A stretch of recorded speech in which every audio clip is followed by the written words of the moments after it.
Before we start this video, I just want to say that we won't be going deep into specs or anything like that. Rather, I'm just simply going to provide you guys with a good guide on how to get started in photography. Today's video is sponsored by Hostinger. For those who are having trouble getting their portfolio up and running, you guys should check out this web hosting provider.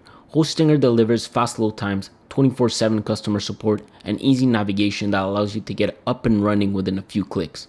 So forget about running into complications when deploying your portfolio on the net and go to hostinger.com/AndresVidoza and use code AndresVidoza to get up to 91% off yearly web hosting plans. Welcome to the net at a fraction of the cost. What's going on YouTube? For those who haven't subbed to the channel, welcome. My name is Andres. I am an upcoming photographer and videographer, and I'm here to simply share my journey as I progress on getting better at creating content. Today we're going to be talking about how to get started in photography. No, I'm not a professional photographer, but the tips that we'll be giving you today will definitely help you save time and will make photography a more enjoyable experience. Now, here's my first recommendation to you guys. Find a niche. Just find something that you would enjoy to photograph, master it, and just understand it.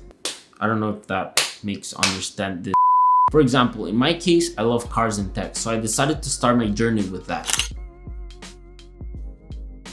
I actually recommend you guys build up a website or an Instagram page in which you can actually showcase your work. Now, we're talking about you becoming a photographer, right? But if you have no camera, then how the hell are you gonna shoot? So this is where things get excited. So what camera should you get?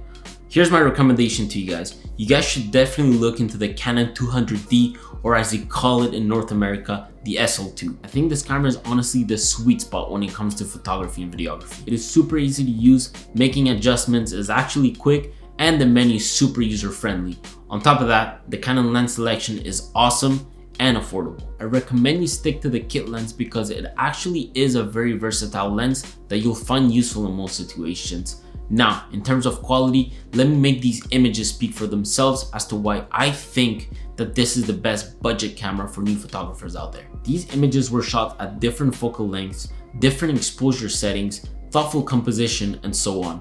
But in order to make your images look like this, let's first talk about camera basics. ISO, shutter speed, aperture, white balance, and shooting raw. Turns out that these are the baby steps of photography. But what do all these components mean?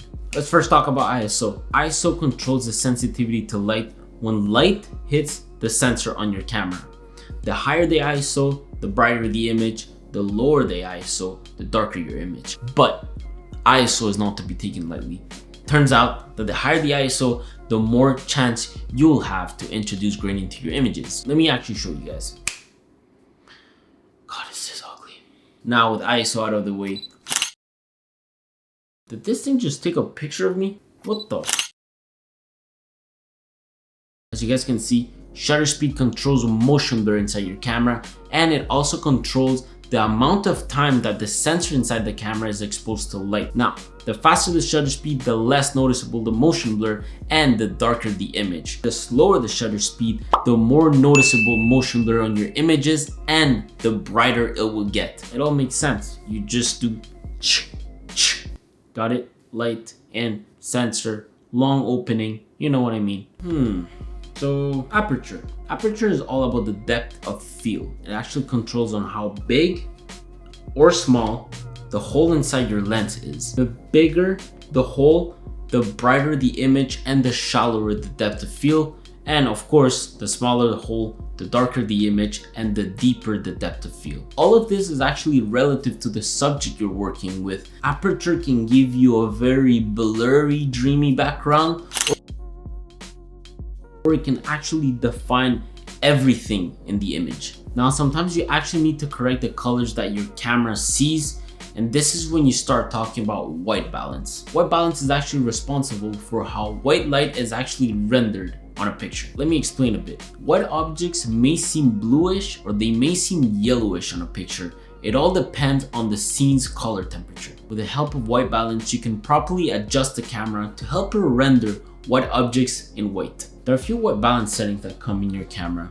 Now, let me just tell you a bit about them. There is incandescent, fluorescent, sunny, cloudy, open shade, and so on. Once you combine all these four components together by being able to mutually control them, this is what we call shooting in manual mode. Now, you're fully able to control the exposure settings depending on what you're shooting. Before you go out there and start shooting anything that moves, there's one last thing I'd like to mention. Don't shoot in JPEG and shoot in RAW. This will allow you to have like full control over your images once you're actually editing them in post. You can very easily go from images looking like this to this. With all this being said, guys, I wanted to keep this video short and sweet. There are a few topics that you should research, like composition in terms of rule of thirds, negative space, leading lines, symmetry, and so on. Anyways, I have a video shoot to attend. I hope you guys have enjoyed this video. If you guys did, smash that like button. Subscribe to the channel if you would like to see more photography and videography content. I wish you beautiful people an amazing day. Peace.